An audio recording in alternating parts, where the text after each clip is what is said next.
Halo sobat Kongguru semua, kembali lagi channel Kang Guru.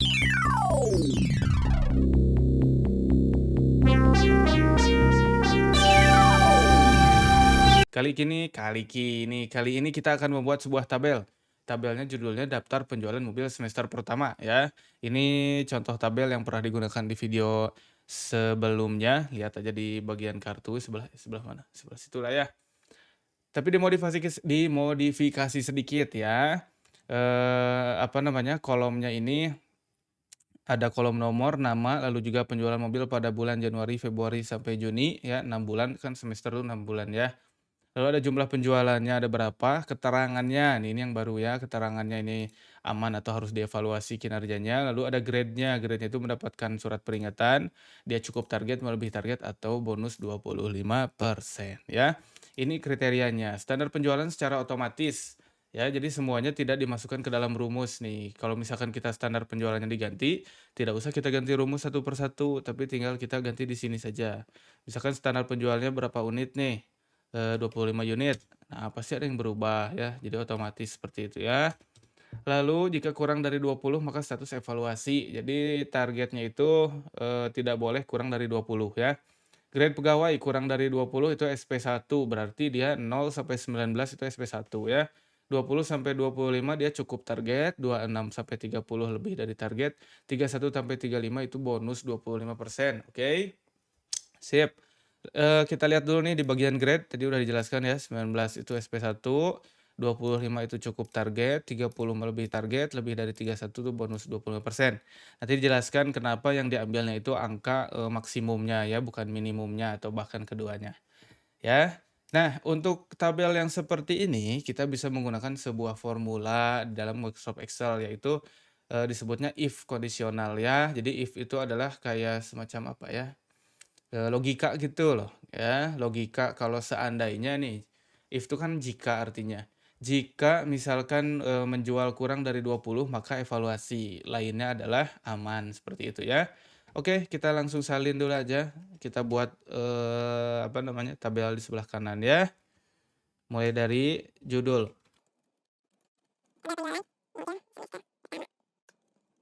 Sip. Kolom pertama nomor. Nah, di sini kita akan menggunakan, fungsi insert table. Jadi nomornya jangan disimpan di baris 4 tapi simpan di baris 5 ya. Nomor.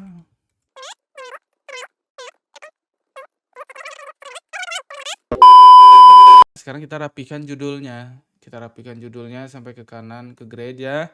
Lalu kita gabungkan selnya dengan menggunakan merge and center ya. Cara yang pertama bisa dengan, klik secara langsung di bagian alignment di tab di ribbon home ya. Merge and center. Nah, di sini pilihnya merge and center. Kalau mau lebih keren sedikit bisa dengan menggunakan shortcut ya. Tekan tombol Alt, lalu kita tekan tombol H ya. H itu dari home, kita bisa dilihat di atas itu ya. H itu diwakili oleh home, home itu diwakili oleh H. Lalu lihat merge and center itu huruf M, lalu kita tekan C ya, seperti itu. Lalu kalau misalkan mau dibuat efek tebal tinggal Ctrl ditambah B, itu bold ya. Lalu mana lagi ya? Nah, kalau kita pakai insert table, kita jangan digabungkan nih atas dan bawahnya di bagian kolom nomor, nama, dan lain-lain ya. Kita buat terpisah saja. Kita buat dulu mereka itu sebagai awalan tabel ya. Caranya adalah kita blok dulu bagian yang, baris pertama dari sebuah tabelnya, lalu kita pilih insert, lalu pilih tables ya, lalu juga kita pilih table lagi. Nah, seperti itu. Ya, where is the data for your table? Nah, data awalnya yang tadi sudah kita blok ya, sudah muncul di sini. Jangan lupa untuk checklist my table has headers, oke? Jadi ini menunjukkan bahwa tabel kita itu punya headers ya, punya judul, tabel. Lalu klik oke. Nah, sekarang udah muncul ya. Muncul seperti ini, kita biarkan aja dulu ya. Lalu kita gabungkan nih dari Januari sampai Juni supaya rapi pakai merge and center. Lalu bagian jumlahnya biarkan saja ya. Sekarang kita rapihkan bagian alignment-nya. Kita posisikan tulisannya semua di tengah ya. Kita blok, lalu kita pilih center. Nah, seperti itu ya. Ini walaupun terpotong tapi sebetulnya tidak. Kalau misalkan kita print ya. Kita print nih. Mana di zoom tuh? Kita gedein aja. Nah, dia hilang kotak-kotak kecil yang tadinya ya. Nah, seperti itu ya. Sekarang kita apa lagi nih? Kita hilangkan dulu desainnya ya. Kita pilih yang non. Nah, seperti ini ya. Baru sekarang kita beri kotak satu-satu. Ini di awalnya memang. Nah, setelah itu baru kita masukkan datanya ya. Misal contoh nomor 1 nih. Siapa namanya? Oh, kita kasih garis juga. Ya. Sip. Lalu sekarang Ashanti, dia bulan Januari itu 3 mobil, Februari itu nggak ada menjual, Maret 1, April 7, Mei 2, Juni 6 ya. Jumlah penjualan kita kosongkan dulu, keterangan kosongkan dulu, grade kosongkan dulu ya. Kita pindah ke baris kedua ya. Nah, ini salah satu kelebihannya. Set tuh langsung dia tuh diberikan apa namanya? Baris kedua. Di sini ada Anang ya, 5 mobil, 6 mobil, 2 mobil, 1 mobil, 4 mobil, 3 mobil. 2000 years later. Kita beri garis supaya rapi. Sekarang kita masukkan rumusnya ya. Jumlah penjualan itu kan berarti kita menambahkan semua mobil yang berhasil dijual dari mulai bulan Januari sampai bulan Juni. Ini menggunakan rumus yang sudah kemarin kita pelajari ya. Lihat di kartu atas nanti ya. Kartu atas, lihat di video di atas. Diklik aja lah nanti ya. Sum sama dengan sum, lalu kita blok ya. Sip, seperti itu.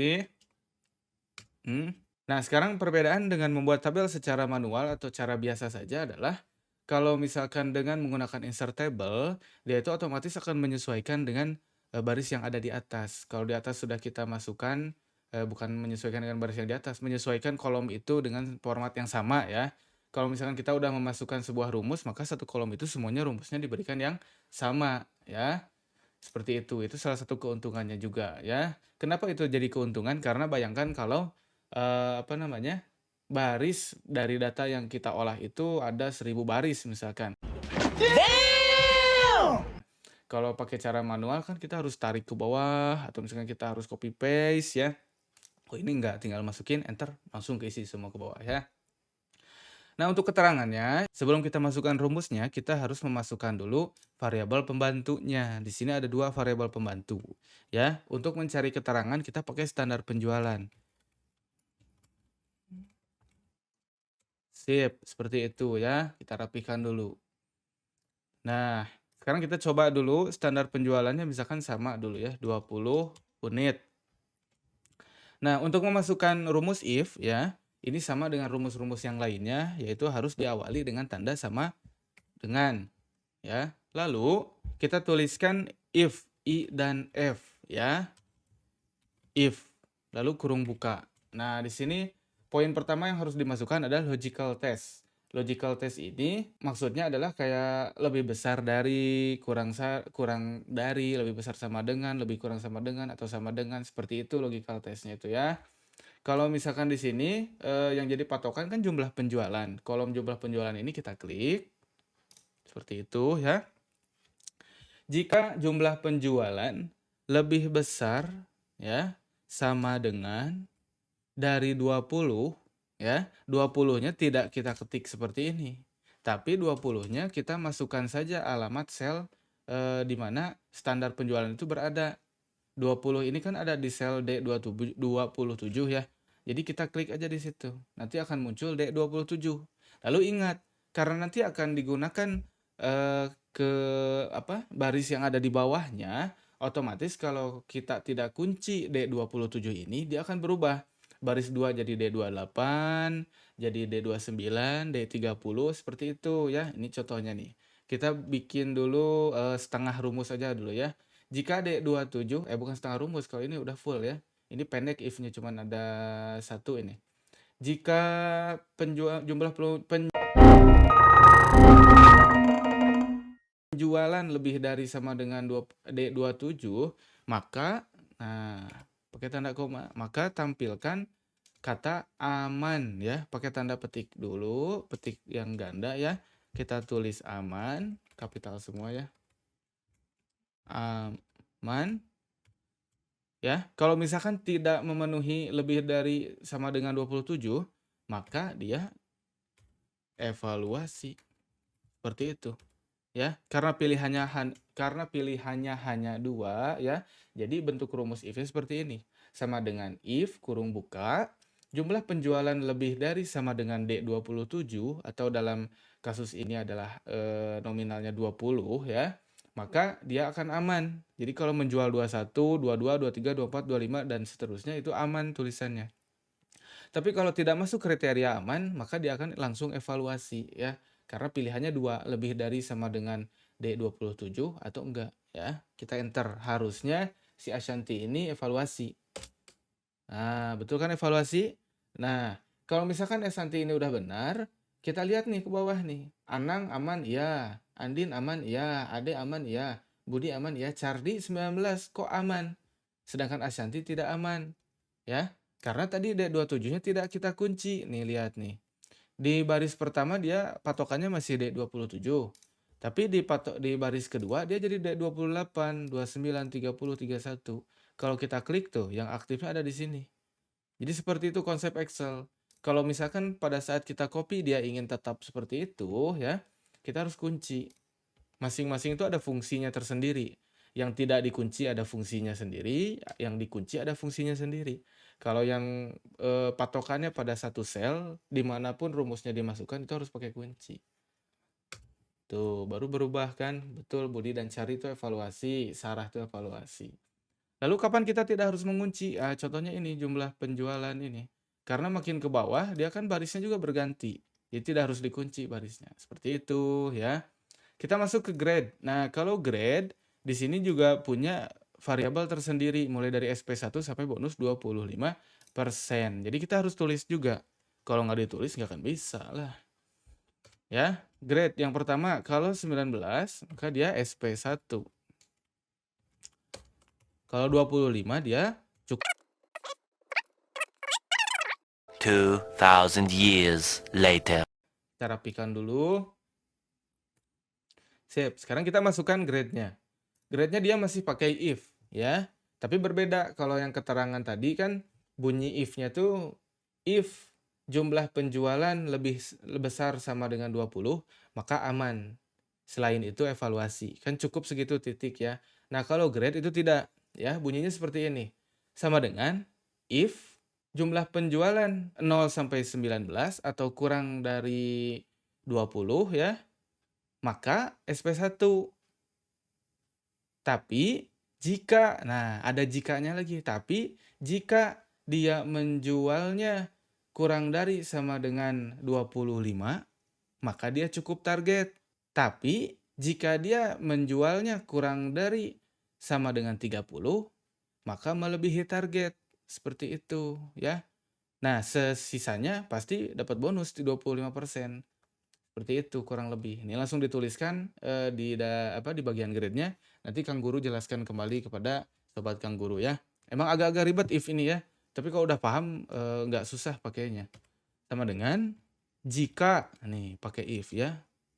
Jika si jumlah penjualan ini dia kurang dari 20 ya, maka tampilkan SP1. Kita udah bikin di sini ya. Jadi tinggal klik aja. Jangan lupa dikunci juga. Koma ya, ulangi lagi. Sama dengan jika penjualan kurang dari 20, maka tampilkan SP1. Kalau kita langsung di bagian keduanya cukup target, ya. Nah, seperti ini. Berarti kita hanya membandingkan 2 kondisi, sedangkan di sini ada 4 kondisi. Dia kurang dari 20, dia 20 sampai 25, dia 26 sampai 30, dan dia lebih dari 30. Jadi ada 4 kondisi. Tidak bisa kalau seperti ini. Otomatis kita harus menggunakan if lagi di dalam if tadi. Ya. Jika ternyata penjualannya kurang dari 20, maka dia langsung menampilkan SP1. Tapi kalau tidak, diperiksa lagi nih. Jadi kalau udah lolos dari yang pernyataan pertama, berarti dia tuh lebih dari 19. Otomatis dia akan dicek lagi. Nih. Cek lagi. Jika ternyata si penjualan tadi, kita klik ulang ya. kurang dari sama dengan ini, ya. Oh, ini yang 20-nya kita ini lagi ya, 20-nya kita revisi ya. Kurang dari sama dengan 19. Nah, seperti itu ya. Kita kunci juga nih karena patokannya itu terus kan. B30 juga kita kunci. Set, ya. Jika ternyata penjualan kurang dari sama dengan 25, tadi kan udah dicek nih, dia sampai angka 19. Kalau ternyata nggak masuk, berarti kan dia lebih dari 19. Karena dia nggak apa, karena dia lolos di pemeriksaan pertama nih, ya. Lalu dia masuk ke bagian kedua, ya, bagian kedua yang 20 sampai 25. Berarti kan cukup kita cek aja dia tuh kurang dari sama dengan 25 atau enggak gitu. Kalau dia kurang dari sama dengan B30 alias 25, maka tampilkan ini, cukup target. Kita kunci juga beri dolar. Ya. Nah, sekali lagi, tapi jika ternyata masih lewat, periksa lagi nih. If ya, penjualan kurang dari sama dengan B31, kita kunci lagi. Jadi dia kurang dari sama dengan 30, maka kita tampilkan melebihi target. C31, jangan lupa kunci. Ya.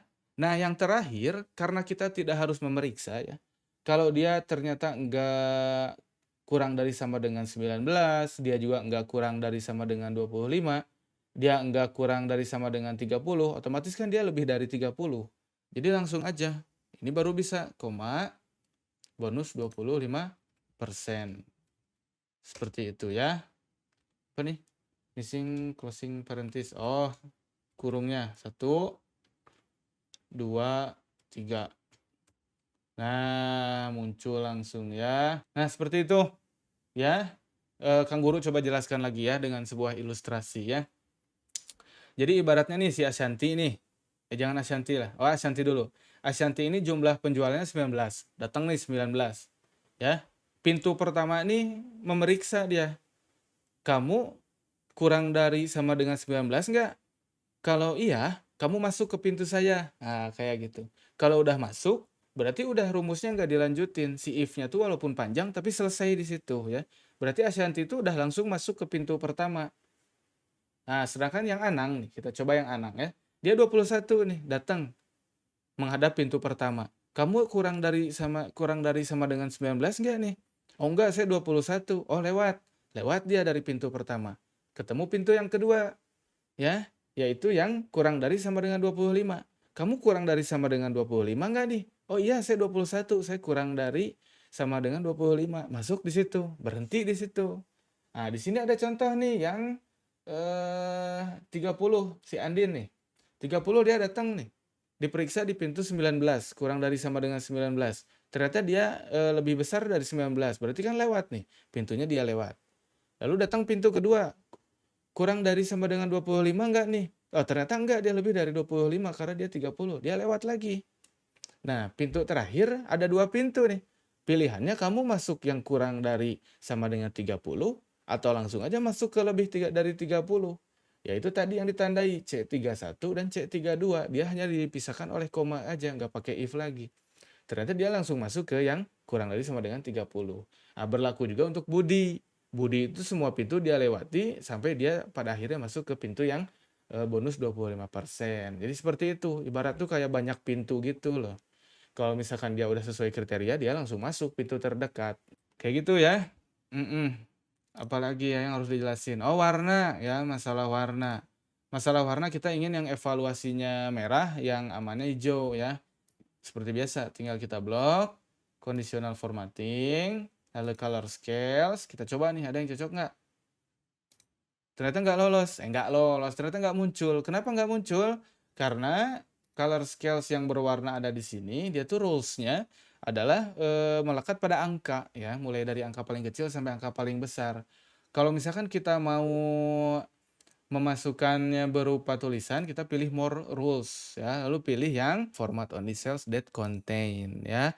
Cell value-nya kita ganti dengan specific text, lalu kita pilih containing apa nih? Misalkan containing aman. Kalau misalkan berisi aman, maka formatnya misalkan warna hijau. oke, lalu oke lagi. Nah, seperti itu.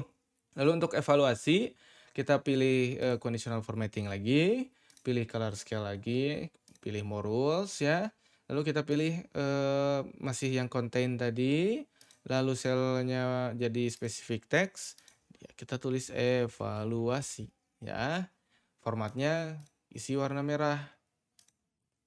Nah, seperti ini, ya. Contoh nih, misalkan 20-nya kita ganti jadi 25, tuh yang evaluasinya bertambah ya, terubah 20 lagi.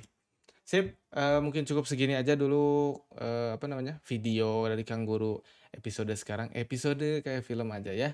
Pokoknya kalau misalkan ada yang, seperti biasa ya, kalau misalkan ada yang mau disampaikan, mau bertanya tentang materi ini lebih lanjut, mau misalkan, request materi lain, mau ngasih usulan supaya videonya nanti lebih asik lagi, silakan nanti di kolom komentar.